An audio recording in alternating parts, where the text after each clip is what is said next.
So sino po ba si IMG? We are one of the biggest and fastest growing financial services in the company. So nag-start si IMG 1998 and at the same time regulated po tayo under the Securities Exchange Commission and Insurance Commission. So matagal-tagal na rin po tayo, no? And then ang ginagawa ni IMG is we assist people who want to help themselves achieve financial freedom. So nagtuturo po tayo ng financial education ng mga concept para ma-build natin yung ating proper financial foundation. And we have established partnership with the biggest companies in the financial industry as a financial brokerage. So makikita nyo mamaya, sino ba yung mga malalaking kumpanya na nakipag-partner sa IMG, no? Na pwede nating ma-access pag member tayo dito sa IMG. So, our goal in IMG, we have this global campaign for financial education. So bakit nga ba tayo nagse-seminar? Bakit ba tayo nag-i-invite ng mga tao para makinig sa atin? Networking po ba tayo? Nagbebenta ba tayo dito ng mga produkto? Hindi po, no? Nag-i-invite tayo dito para makinig ng ating financial seminar kasi ang mission natin dito sa IMG is 30 million financially educated families by 2030. And as of now, more than 9 million na po si IMG. So padami na yung nai-educate ng IMG. Pero syempre, malaki pa yung kulang kasi marami pang mga Pilipino ang nai-scam, naluloko, and at the same time, nawawala yung mga pera nila at walang mga ipon. So marami pa tayong mga OFW na resibo lang yung naiipon nila na kailangan din nating turuan about financial education para makapag-ipon sila at makapag-for good na dito sa Pilipinas. So kaya marami tayong mga ganitong seminars. And sino ba yung sumusuporta dito sa campaign natin? Of course, number one dyan yung ating IMG ambassador. Ngayon si Senator Raffy Tulfo na nagpupush po siya ngayon ng financial literacy for OFWs. And nandyan din po si Miss Corina Sanchez Rojas. And then marami pa po tayong mga politicians at saka mga public servants na nakasuporta sa atin dito sa mission natin sa IMG. And itong libro na to, ito yung pinopromote namin. So kung gusto mo ng kopya ng libro na yan, so i-chat nyo lang po ako sa Facebook or Messenger para bigyan ko kayo ng kopya. Okay? So itong libro na to, The Secret to Saving and Building Your Future, dito po nanggagaling yung tinuturo namin sa IMG. So parang dito tayo nag-aaral. Para tayong mga estudyante dito. So ang title ng talk natin for tonight is Building Your Future, How to Take Control of Your Money. So taking control of your money is very important. Kasi most of us, pera yung nagko-control sa'yo. Ayaw mong gumastos pero nagtataka ka, bakit lagi kang may sweldo pero bakit lagi ding nauubos yung sweldo mo, Bakit parang dumadaan lang yung pera sa kamay mo? Na-try nyo na ba yan? Pagpasok nyo sa mall, nakakita ka lang ng sale, 'di ba? Napapagastos ka kaagad. Ibig sabihin, kulang pa po tayo sa financial education, So napaka-importante na malaman natin itong pinakaunang concept which is building a solid financial foundation. So building a solid financial foundation is like building a house. So nakikita nyo guys, pag nagbibuild tayo ng bahay, 'di ba, dapat step by step man 'yan. Hindi wala ka nakikitang bahay na dumiretso ka agad sa bubong, 'di ba? So dapat foundation muna. You must build it from the ground up. So ang first priority mo, every time meron kang income, pag kumikita ka na, sumasahod ka na, dapat unahin mo yung proper healthcare mo. So this should be our first priority. Dapat meron tayong proper healthcare at yun yung unang kunin natin. Kasi sabi nga nila, health is wealth, Katawan natin yung puhunan natin dito. Kaya ka nagtatrabaho, para meron kang pera. Pero paano naman pag magkasakit ka? Paano naman pag maniningil na yung katawan mo dahil sobrang sipag mo? Dahil sa puyat natin, dahil sa kinakain natin, sinong gagastos or magbabayad sa iyong pampahospital? Doon na pupasok si healthcare. Kasi number one reason po, nauubos yung pera ng isang tao, nauubos yung savings mo, is tuwing may nagkaka-emergency sa ospital. Kaya kailangan meron kang healthcare para every time na magkakasakit, ikaw or family member mo, merong magka-cover sa yung hospitalization at saka medical expenses. Personal experience ko po yan sa family ko. Every time may nagkakasakit sa family namin, napakahirap. nagkakautang-utang kami, nangihingi kami ng tulong sa gobyerno. So, nung nagkatrabaho na ako, naging seaman na ako, yun talaga yung inuna ko. Dapat magkaroon ako ng healthcare kasi tumatanda na tayo eh, no? And then at the same time, darating ang point pag nagkasakit tayo, no, tayo rin yung kawawa. Kasi pati yung family natin wala ding pera para matulungan tayo sa pampahospital. Yeah. Yun yung healthcare ang number one priority. Pag mayroon ka ng healthcare, second dyan is dapat meron kang life protection or tinatawag nating insurance. So bakit napaka-importante ng insurance? So hindi po ako magbebenta dito ng insurance sa inyo, pero ako meron akong insurance. Bakit? Kasi ako ay isang breadwinner. Ibig sabihin, kung maraming mga tao ang nakadepende sa income mo, dapat meron kang insurance. Example, maliliit pa yung mga anak mo, may mga kapatid ka pang sinusuportahan, may magulang ka pang sinusuportahan. Pag tayo biglang namatay, no? Bigla kang namatay, 'di ba? Sino mag-aalaga sa pamilya mo? Kaya yung mga Pilipino, medyo allergic sila sa insurance kasi hindi pa daw sila mamamatay. Pero hindi natin alam yung buhay natin. No? Nung COVID, ang daming namatay. Ang dami naming mga members ang naka-claim ng insurance sa mga pamilya nila, na transfer sa kanila yung mga benefits. Kasi kumuha sila ng insurance, hindi para sa sarili nila, pero para sa family nila. Okay? So, the number one reason na kailangan natin ng insurance because we love our family. Kaya nga tayo nagtatrabaho para sa pamilya natin eh. 'Di ba? So that's why yun yung second priority. Pangatlo, kailangan mong i-manage yung utang mo. So napakahirap, no? Kung sobrang sipag mo pero sobra ding laki ng utang mo, 'di ba? So bakit napaka-importanting i-eliminate natin or bayaran natin yung mga utang natin? Kasi lumalaki yung interest ng utang natin. And dapat alam mo yung dalawang klase ng utang meron ka. Good debt ba yan or bad debts? So yung good debts, iyan yung mga utang na may bumabalik sa'yo. Example, no? Mangungutang ako, no? Pero gagamitin ko siya for business. Mangungutang ako ng sasakyan pero gagamitin ko siya for business. So ibig sabihin, may pumapasok sa aking pera.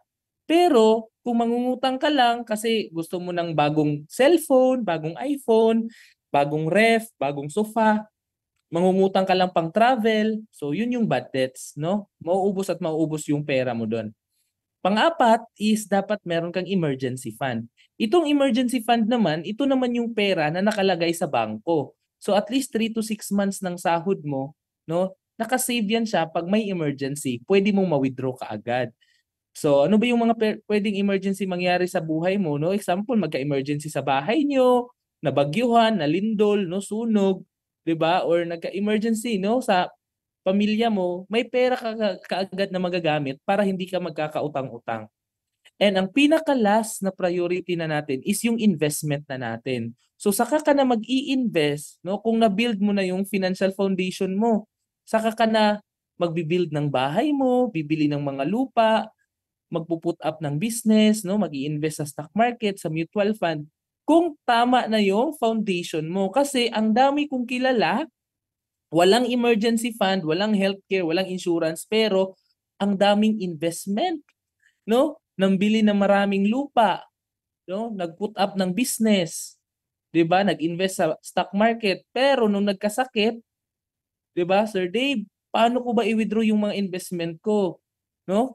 Binibenta na nila yung lupa nila, sinasangla na nila yung bahay nila kasi napakalaki ng bill sa hospital. May kilala ba kayong ganyan, no?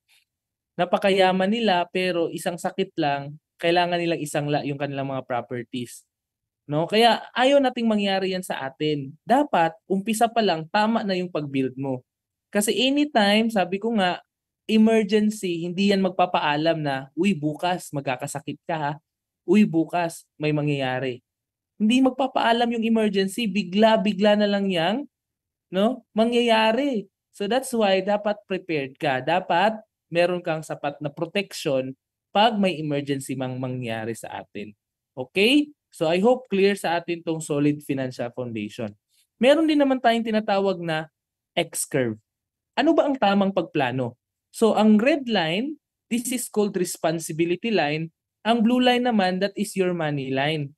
So habang bata ka pa, wala ka masyadong savings kasi syempre nagtatrabaho ka pa.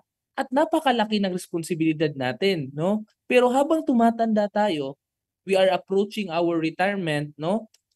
So dapat umaakyat din yung pera mo habang tumatanda ka. So, i-check mo nga yung nangyayari sa iyo ngayon. Ilang taon ka na nagtatrabaho? Magkano ba yung naipon mo na? 'Di ba? So, ilang taon mo pagtatrabaho? Ano ba yung naipon mo? Savings or mas lalong lumaki yung utang mo? So, it means may mali sa plano. So, dapat i-follow natin tong X curve, no? So, while you're still young, napakahirap mag-save kasi napakalaki ng responsibilidad, yung pagkain, shelter, clothing, education, at mga loan na binabayaran natin. So saan ka kumukuha pang provide dito? Coming from your active income. Kaya ka nagtatrabaho kasi gusto mo ng pera. You work for the money. So kung walang trabaho, no? Wala ding pera. So kailangan ng effort. So once you get old, pag tumanda ka naman, hindi na active income dapat meron ka.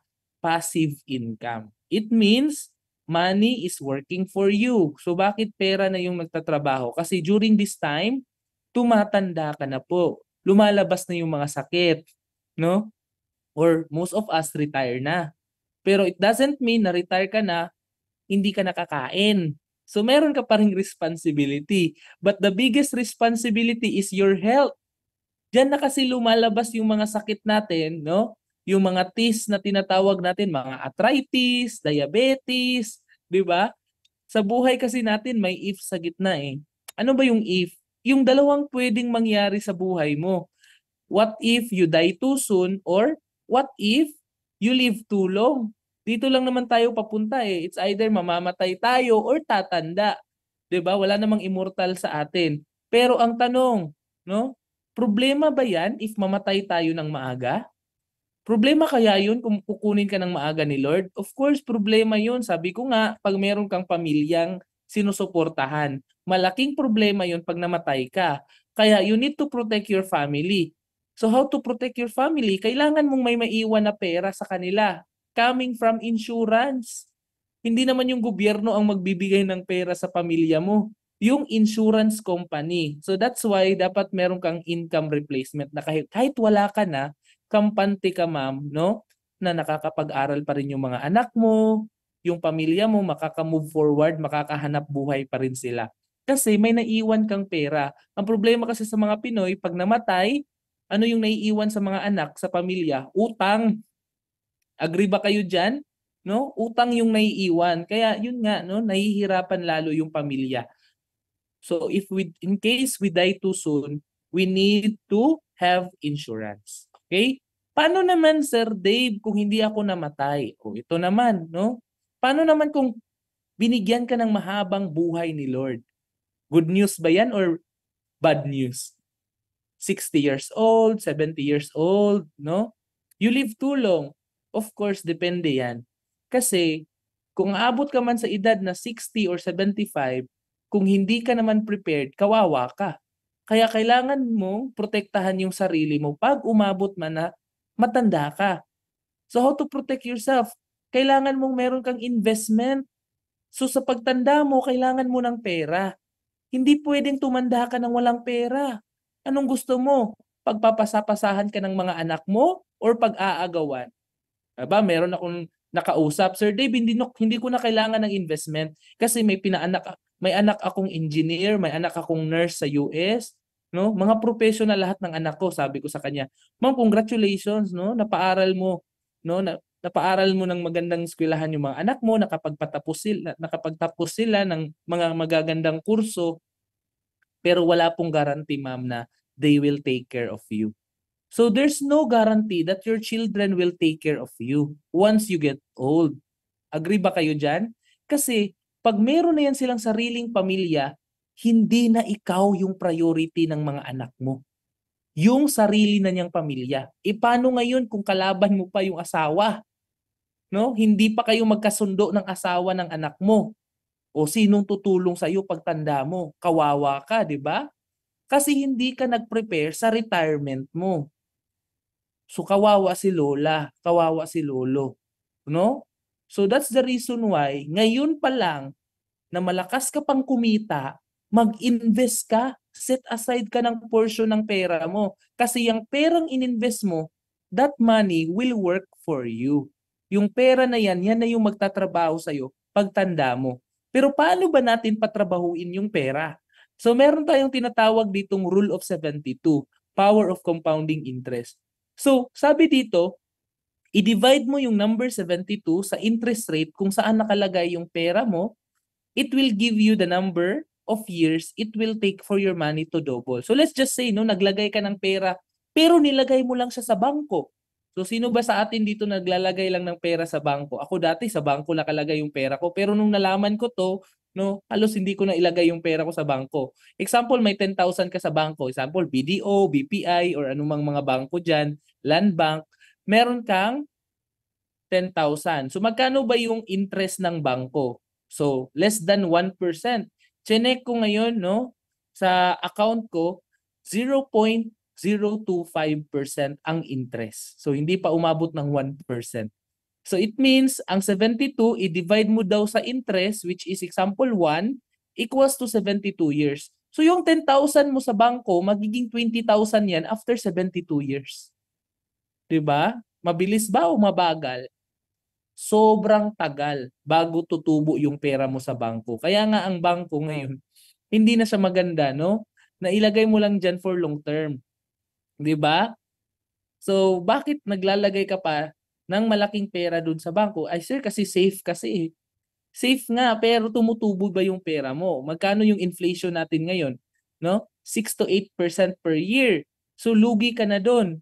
Alam mo ba, mas malaki pa yung binabayaran mong pamasahe papunta sa bangko kaysa sa tinubo ng pera mo. So that's the reason why kung ilalagay mo lang siya sa bangko, lugi ka. Pero paano sir kung nilagay ko siya sa time deposit? Alam mo ba yung time deposit? Yun yung ino-offer ng bangko. Pero hindi mo siya pwedeng i-withdraw. Mas malaki yung interest niya. 4, no? 4%, 5%, pero hindi mo siya i-withdraw. Hindi siya pwedeng i-withdraw to 5 to 10 years.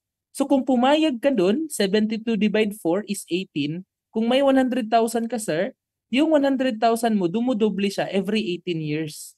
So at the age of 65, pag retire mo, meron kang 400,000. Pero tanungin kita, enough na ba sa'yo yung 400,000 pag retire mo? Siyempre hindi, 'di ba? Kasi ang mahal na ng mga bilihin diyan. Ang kalaban mo diyan is yung inflation. Ibig sabihin, lumiliit yung value ng pera, lumalaki yung presyo ng mga bilihin. So, hindi na same ang presyo ng bigas, no? Naalala mo dati nung naggo-grocery ka, namamalengke ka, ma'am, yung 1,000 pesos mo, ma'am, ang bigat ng cellophane, 'di ba? Halos puno pa yung basket sa grocery sa 1,000 pesos. Pero ngayon, yung 1,000 pesos mo, itry mo mag-grocery ka. No, ilan na lang yung mabibili mo. Ganon din yung mangyayari sa 400,000 na ibibigay sa'yo at the age of 65. Now, ang next question ko sa inyo, no? Yung naglagay ka ng pera sa bangko, nakatago lang ba siya sa vault? No, pinadlock lang ba sa doon sa loob ng bangko or ginamit nila? Of course, ginamit yan ng bangko, 'di ba? Nilagay nila sa mas malaking interest. Ininvest nila, ginamit nila sa business. So 72 divide 8, may alam silang 8% is 9. So every 9 years, dumudoble yung pera mo. So yung pera mo na 100,000, tumubo siya ng 1.6 million. Magkano ang binalik sa'yo? 400,000 lang. So 1.2 million ang naiwan or kinita ng bangko. So alam mo ba, wise itong bangko. May alam to sila na more than 12% and above. Ito yung tinatawag nating stock market and mutual funds. So itong 12% and above, no, ininvest nila yung pera natin sa mutual funds. Ang nangyari sa 100,000 mo, at the age of 65, kasi long term, di ba? Naging 6.4 million siya. Kasi ininvest nila sa stock market. Now, binalik lang sa iyo 400,000, magkano yung kinita ng bangko? 6 million pesos. Yan ang difference ng bangko versus sa mutual funds. Now, ilang tao, ilang depositor ngayon, no? Ang naglalagay ng pera sa bangko, 'di ba? Marami. Ilang depositor pa lang 'to, isa pa lang 'tong example natin. So that's the reason why dito sa IMG, tinuturo namin saan tong 12%, paano ba tayo maka-invest diyan, sir, sa tinatawag nating mutual funds sa stock market, no? So pwede kang mag-invest sa mutual fund directly. nang hindi ka na pumupunta sa bangko. Kasi ang mutual fund, ito ay isang stock market, pero meron kang fund manager, no? Money is invested in the Philippine Stock Exchange. Ano ba yung stock exchange? These are the list of the biggest companies, top 30 companies in the Philippines. Diyan na po papasok yung si Jollibee, si Pure Gold, Mega World, GMA, no, Cebu Pacific, Philippine Airlines. So tayong mga investor, ilalagay yung pera natin sa fund house. Kunwari, meron kang 500 pesos. Kasi ang minimum dito is 100 pesos. So ang 100 pesos mo na investment, ilalagay siya sa fund house, magmamanage dyan si fund manager. No? So ang gagawin ni fund manager, siya ang mag-i-invest or siya ang pipili kung ano yung mga magagandang companies ngayon. Example, i-invest niya dito sa Jollibee, sa Meralco, BPI. So itong mga company na to, syempre everyday kumikita yan, di ba? So everyday tumutubo din yung pera mo, no? Or gumagalaw din, nagbabago din yung value ng ating shares ng company natin. So, sir, pwede ko bang i-withdraw kung kailangan ko yung pera ko gaya sa bangko? Of course, ang mutual fund, this is also like a savings na withdrawable siya anytime. So pwede mo siyang i-withdraw tapos yung returns, pwede mong kunin yung tubo ng pera mo, pwede din yung kapital. So depende siya sa iyo. So tayong mga investor, ang tawag sa atin dito sa mutual fund are shareholders. Kasi shareholder ka, dalawang paraan para kumita ka sa stock market. First is dividends, no? So nagbibigay ng dividends yung mga companies sa mga shareholders. Second is price appreciation. So pwede mong ibenta yung shares mo sa company into a higher price. Depende po yan siya sa inyo. So ako, sa 8 years ko dito sa IMG, of course, no, nakikita ko talaga yung pera ko, mas tumutubo siya dito, no, sa mutual funds or sa stock market. Compare ko siya doon sa bangko, no? So, sir, baka scam yan. Ilang beses na ako na-scam sa mga Kapa, sa mga Regine, or anumang mga scam sa online. Hindi po scam ang mutual funds, hindi scam ang stock market. Kasi yung SSS tsaka GSIS na contribution natin, ininvest po yan sa mutual fund. Tignan mo naman sa balita, 3 billion in mutual funds. Ibig sabihin, lahat ng mga kinocontribute pala nating pera or kinakalta sa sahod mo, ini-invest lang din pala ng gobyerno yan. Pero, syempre, di ba, sinong mas malaking kinikita? Yung gobyerno. Kasi ibabalik lang yan nila sa inyo, no, through your pension. Kailan ka pa ba magre-retire? Oh, 'di ba? So, siyempre, at least dito, kung didiretso na tayo sa mutual funds, dito sa IMG, hindi ka na maghihintay pa ng retirement para makuha mo yung investment mo kasi withdrawable siya. So, yun yung gusto ko dito. Ano ba yung mga advantage natin pag nag-invest tayo dito sa mutual fund? First, professionally managed siya. So, yung pera mo, nakakasiguro ka na expert ang nagmamanage. Kumbaga, no? You leave it to the expert, no? Kasi sila yung nag-aral dito, sila yung mga economists. Kita yun niya sa balita, yung up and down, yung parang graph, no? Yan yung economy natin. Sila may alam diyan. And then hayaan mo silang mamili ng mga big companies diyan. And then ito yung gusto ko dito sa mutual fund. Potentially higher yung returns niya. Alam niyo ba guys, na kung nag-invest kayo during pandemic, kailan ba yung lockdown? Mga March yun, 'di ba? March 2020. No, naalala ko pa noon, no? So, nung March 2020, umuwi ako nung Davao. Ang nangyari, no, nag-down yung market noon, lockdown. So, ang ginawa ko, nag-invest kasi napakamura ng mga share kasi para siyang naka-sale, 'di ba? Kasi down yung market eh. By December 2021, tumubo yung shares, no? Tumubo yung pera ko doon ng 54%. So, in just 1 year, kasi down yung market, no? 54%. Kung meron kang 100,000, kumita ka ng 54,000 in 1 year. Kung meron kang 10,000, kumita ka ng 5,400 in 1 year. Now, tanungin kita, in 1 year ba kayang kitain yan ng bangko mo? No? Kayang kitain yan ng co-op mo kung nasa co-op yung pera mo. No? May iba dito, sir, doon ako naglagay sa co-op. Oo nga, doon ka naglagay sa co-op ninyo.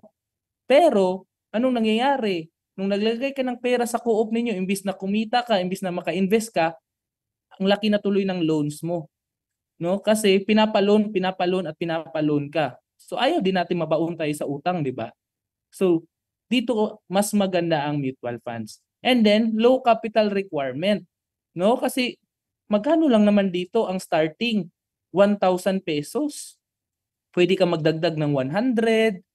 Alam nyo guys, pati 20 pesos pwede mo nang ihulog dito sa mutual funds. So yung mga ipon mo sa alkansya mo, no? Ito ituro niyo to sa anak ninyo, no? Yung mga alkansya nila, ihulog nila dito sa mutual funds every month. Or ikaw, saan ka ba naglalagay ng pera every sahod mo? Mag-set aside ka lang ng 1,000, mag-set aside ka lang ng 2,000 kasi ang tagal mo na sa trabaho mo, ang tagal mo na abroad. Wala ka talagang naiipon. Mag-set aside ka lang ng 2,000 or 1,000 dyan. Ang laki ng kikitain mo dyan. Kasi naka-invest yan.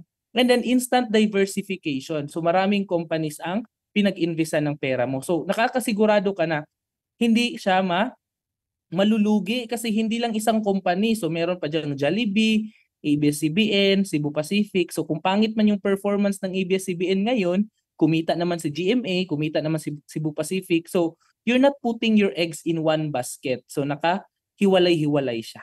Okay? So naka-diversify yung 1,000 pesos mo or 5,000. Depende kung magkano yung hinuhulog mo. And ito yung napaka-importante pag investment ang pinag-uusapan, safe ba yung pera ko dyan? O, di ba? Kasi hindi naman pwedeng invest ka lang ng invest pero scam pala siya, no? Kasi usually pag mga scam, mga 1 year lang or 2 years, no, nahuhuli agad yan ng gobyerno. Pinapastop agad yan. Kaya dito na lang ako sa stock market kasi no, matagal na yung mga companies. Ilang years na ba si Jollibee, ilang years na yung SM. So doon ko na lang ihuhulog yung pera ko. Regulated pa tayo ng Securities Exchange Commission, so pwede niyo pang i-check sa government website, no? Yung IMG as a broker, and at the same time itong Rampver Financial, ito yung fund manager natin. Transparent din sila. Gustong-gusto ko to kasi meron silang statement of account. So nakikita mo ma'am kung magkano tinutubo ng pera mo every day. At the same time, nakikita mo yung labas-pasok ng pera mo pag nagwi-withdraw ka kasi meron kang account. Meron ka ring username tsaka password. And then tax exempt. So wala siyang withholding tax. So ito yung mga bagay na advantage pag sa mutual fund ka naglalagay ng pera. So magkano ba yung gusto mong ilagay? Depende yan sa goal mo.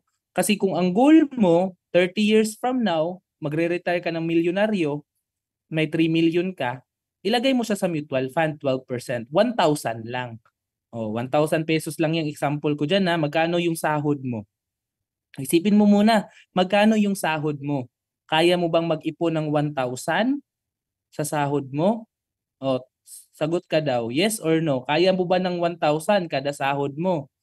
O, ang liit lang ng 1,000. Kasi kung nilagay mo siya sa mutual fund, 12%, meron kang 3 million. Pero kung ilalagay mo lang siya sa bangko, 4%, wag ka nang mag-ambisyon pa na may milyon ka sa bangko. Hindi yan siya aabot. Eh paano kung mas malaki? Example ako, 5,000. Kaya ko namang mag-ipon ng 5,000 eh. Nilagay ko siya sa 12% sa mutual fund. 10 years pa lang, meron ka ng 1.1 million. So anong gagawin mo dito sa after 10 years? Pwede mong pang business, no? Pwede kang magpa-project ng bahay mo, pwede kang pampaaral ng anak mo sa college, magka-college na yung anak mo. So pwede mo na ilhulog dito para makuha niya yung gusto niyang course or school sa college. Depende yan siya sa inyo. Kaya dapat meron kayong goal bakit kayo nag-i-invest. Kasi paano kung emergency? Oh. Kung emergency, pwede mo siyang ma-withdraw. Hindi ka na maghihintay pa ng 10 years or 5 years. Example ko lang naman to eh. Nasa sayo yan kung gusto mong kunin yung pera mo kasi withdrawable nga siya anytime. So, 2 to 3 days lang yung processing niya, pwede na siyang dumiretso sa bank account mo or through GCash, no? Pag nagwi-withdraw ka. Okay. Sir, gusto ko nang mag-start. Paano ba ako makapag-start? Dalawa yung option mo. Pwede kang pumunta sa bangko or pwede kang mag-member sa IMG. Kasi kung sa bangko ka or sa mga broker or agent, meron silang tinatawag na entry fee at saka management fee. So every time na naguhulog ka, so may bawas yun. No? Meron pang 20% na tax or withholding tax na tinatawag yung bangko. Pag agent naman, no, or mga broker, may commission sila sa iyo every time na nag-i-invest ka. So kaya sayang yung pera mo. Kaya pinili ko dito sa IMG kasi isang beses lang ako magpapa-member, direct access na ako sa mga financial companies at meron akong account sa IMG. May discount pa ako sa mga financial products at services na gusto kong i-avail and I become my own money manager. So hindi ako nang hinayang na nag-member ako dito dati nung nagbabarko pa lang ako kasi worth it siya guys. Isang beses lang naman ako nagbayad tapos may ganito, may account ka na. So, pag login mo ng account mo, dito na muna makikita sa dashboard mo ang mga benefits mo. First, isa-isahin natin to ha. Meron kang Neuracash. So, pag member ka ng IMG, dito sa Neuracash, pumapasok yung pera mo. No? Pag nagwi-withdraw ka or every time na kumikita ka dito as associate financial educator, pag may natutulungan ka, dito pumapasok yung commission mo. So from your Neuracash, pwede mo na siyang i-cash out sa yung GCash or bank account. Okay? So don't worry kasi tutulungan naman kita dito pag member ka na. And then, mutual fund. So pag member ka ng IMG, may 1,000 pesos ka pang investment. So automatic ka ng investor sa stock market. So yung 1,000 pesos, yan yung lumalaki.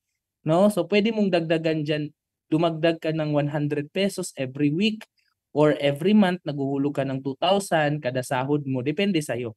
And then, pag member ka din ng IMG, pag Philippine code ka, meron kang 100,000. Pag international code ka naman, no, sa mga OFW, gusto nila na mag-international code sila, so may option ka. Kasi lalaki itong 100,000, magiging 600,000. And worldwide yung coverage ng insurance mo. So kahit nasa iba't ibang bansa ka, covered ka dyan, no? And then, pag member tayo, automatic na rin, meron tayong 50,000, no? Life insurance. This is a memorial cash assistance. Alam nyo ba yung St. Peter, yung mga memorial plan? So hindi na tayo kukuha nun. Bakit?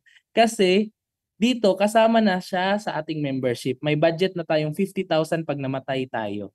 No? So ito na po yung sa ating memorial, sa ating mga casket, no, kabaong or para yung family natin hindi na sila mamumblema kung saan kukuha ng panggastos. Okay? Kasama na rin 50,000.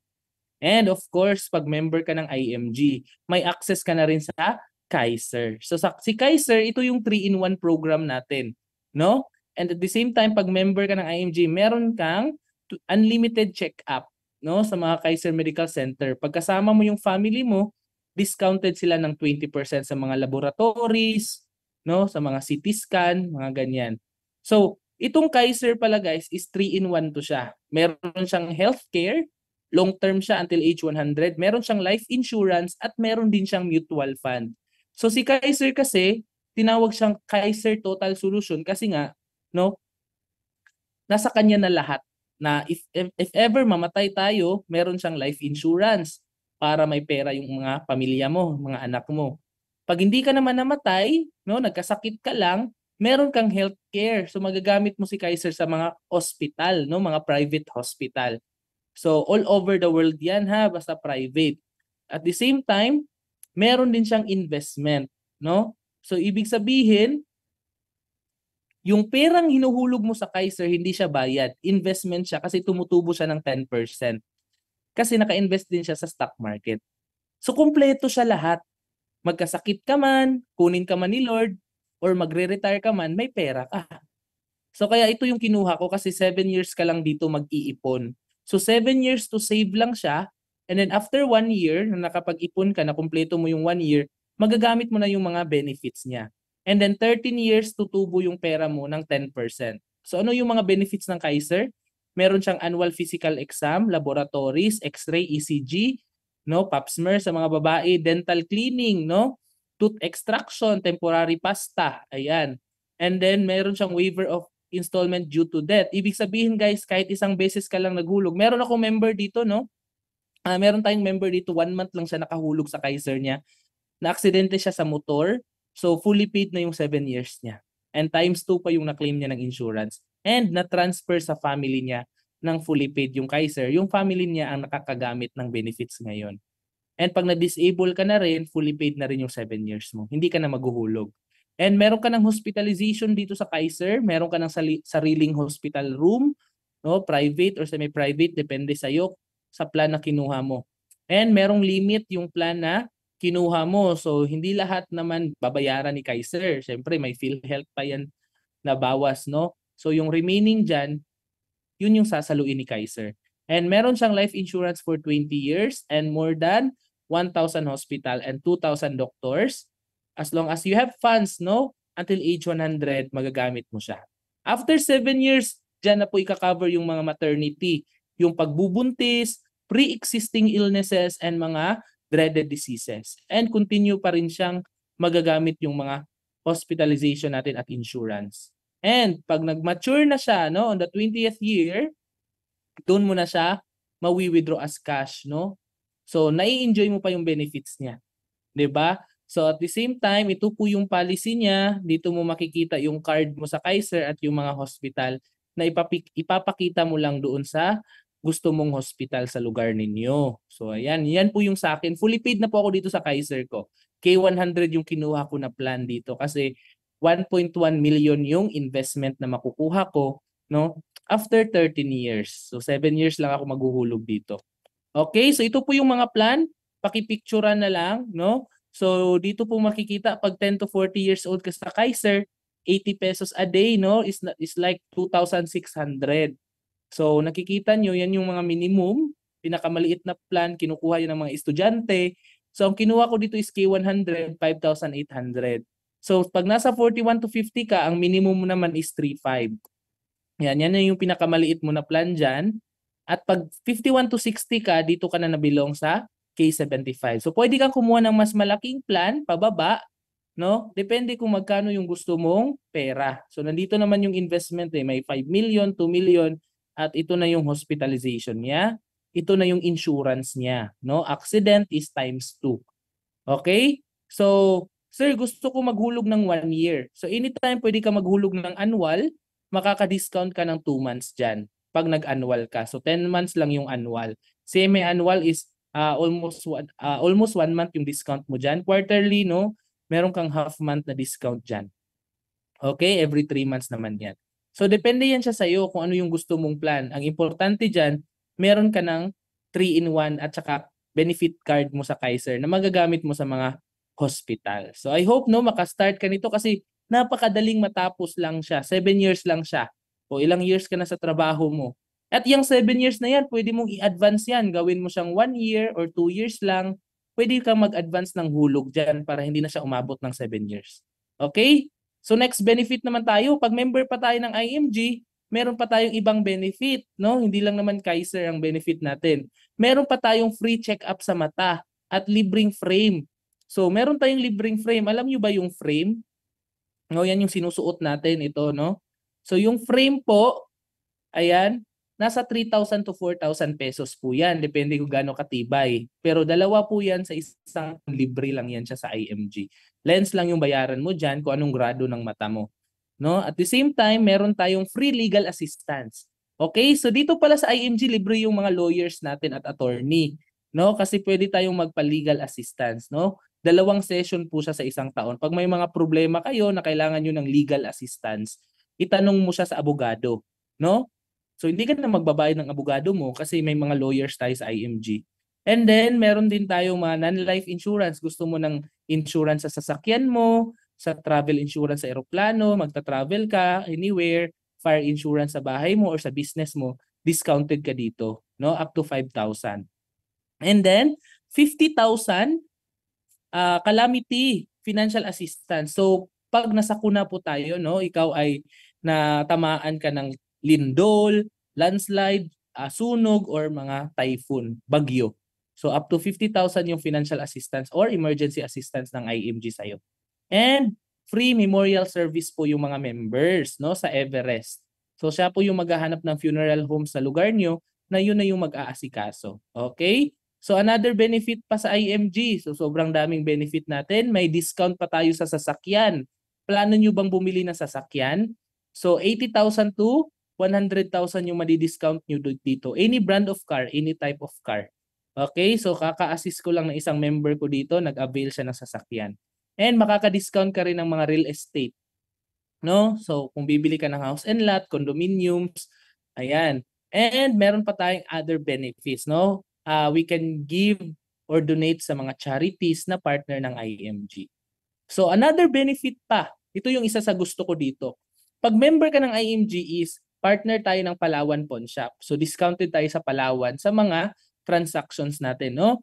And pwede ka pang magkaroon ng business dito sa IMG. So kahit may trabaho ka, meron kang pagkakakitaan kasi dito sa IMG pwede ka maging associate. Pag associate ka sa IMG, every time na merong interesado, example sa family mo, gusto mong kunan yung mga anak mo, gusto mong kunan yung asawa mo or kaibigan mo, gusto din nila ng benefits sa IMG. So hindi na sila dadaan pa ng agent, no? So ikaw mismo, pag mag-start yan sila, pwede kang kumita ng 20,000 to 50,000 dito sa IMG. So depende po yan kung gaano kadaming tao ang na-educate mo. Hindi naman siya mandatory, 'di ba? So kung ayaw mo naman, edi wala namang pilitan, depende yan siya. May mga members kasi dito na gusto din nilang i-enroll ng IMG yung pamilya nila, lalo na yung mga anak nila, no? So kung wala naman, okay lang, mag-invest ka lang, 'di ba? So pwede kang part-time, pwede kang full-time lalo na kung gusto mo ng pagkakakitaan kasi online lang siya, internet lang siya, no? So wala kang quota dito kasi hindi ka naman ahente, wala ka ring pressure kasi hindi naman to networking, no? So ibig sabihin wala kang ibebenta ng mga items, mga kape, mga sabon, no? Hindi mo kailangan mag-recruit kasi wala ka namang kikitain sa 6,000 na membership.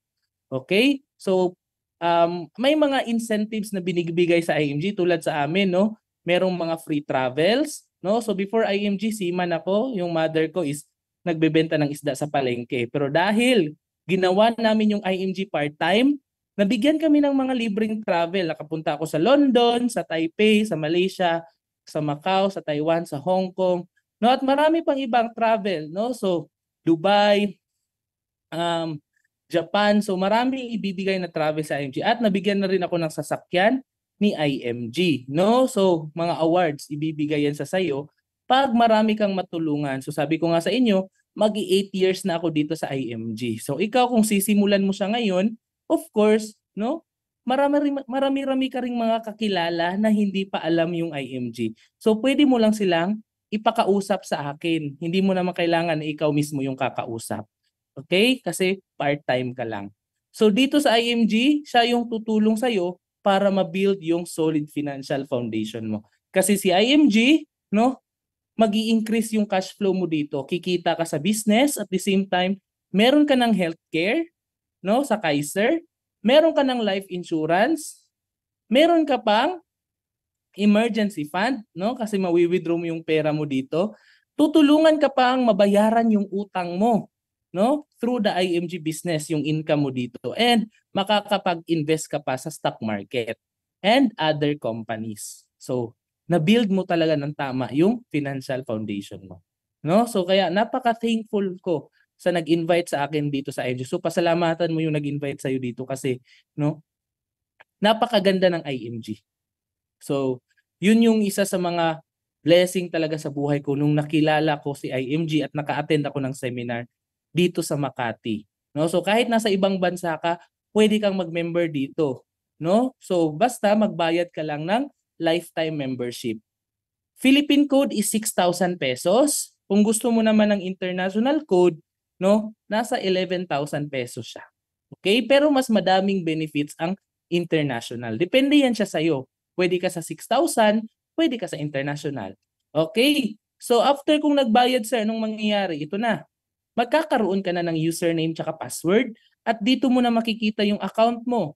So kita mo yung pangalan ko, Dave Vallejos, at sa baba yung mga benefits na na-mention ko. Okay? So pipili ka ng Kaiser plan na gusto mo at the same time, i-click mo tong mga card mo dito. So meron kang mga card at saka policy dyan. And every day, pwede mo nang i-monitor kung magkano yung tinutubo ng pera mo at ilan na yung shares mo sa Soldivo Mutual Funds. So ayan, no? So nakakatuwa guys kasi kumbaga nagtatrabaho ka, nawawala yung pagod mo pag nakikita mo yung may napupuntahan yung pinagpaguran mong pera.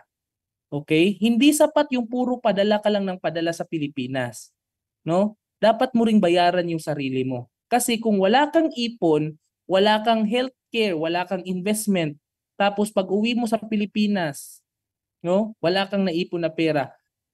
Paano ka na lang? No, sino yung tutulong sa iyo? Sabi ko sa inyo, walang guarantee na yung family mo tutulungan ka. Ikaw nga yung nagpapadala sa kanila. Paano naman kung ikaw yung kailangan ng tulong? Na-try nyo na ba, no, sino mga OFW dito, yung ikaw yung kailangan ng pera, na-try nyo na ba pag ikaw yung nagkasakit, nagpapadala ba sila ng pera sa iyo? Or ikaw lagi yung nagpapadala ng pera for how many years? No? So i-challenge yung sarili nyo. Maghingi kayo ng tulong, 'di ba?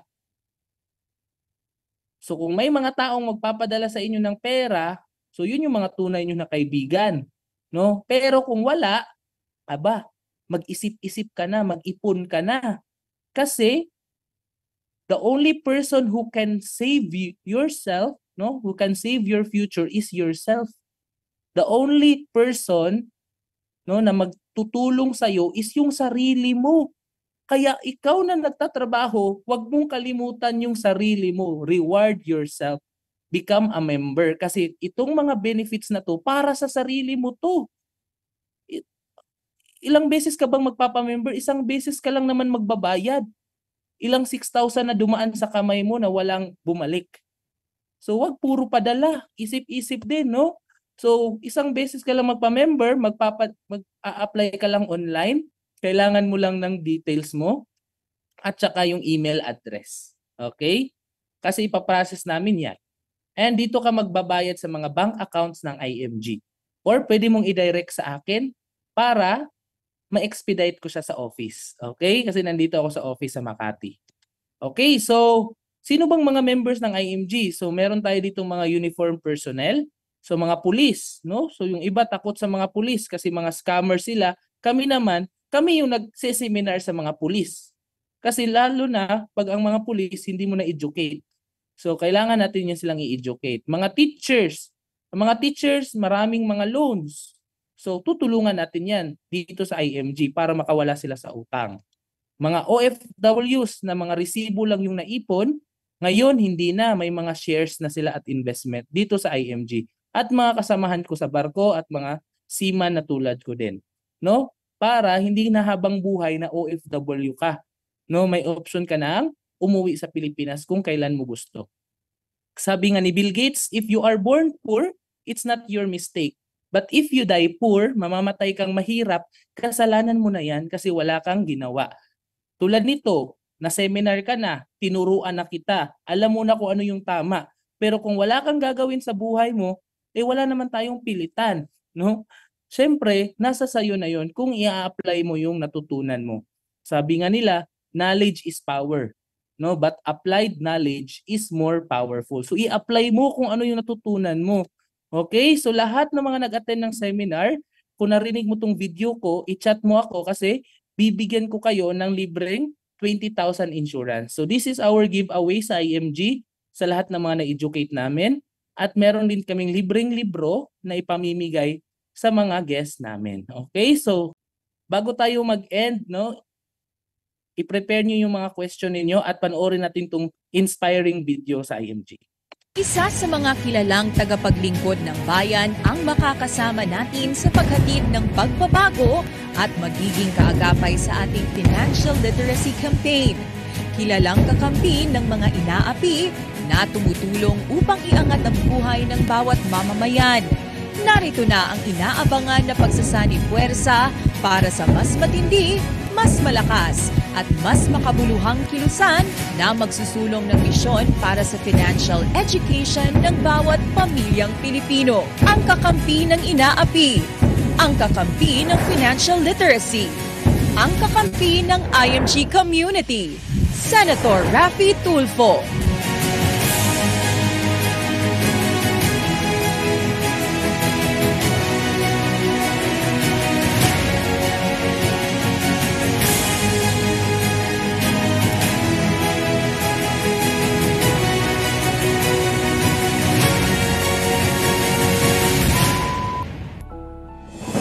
Kakampi mo, kakampi natin. Sama-sama tayo patungo sa financial freedom. Raffy Tulfo po, kakampi ng inaapi, kakampi ng IMG.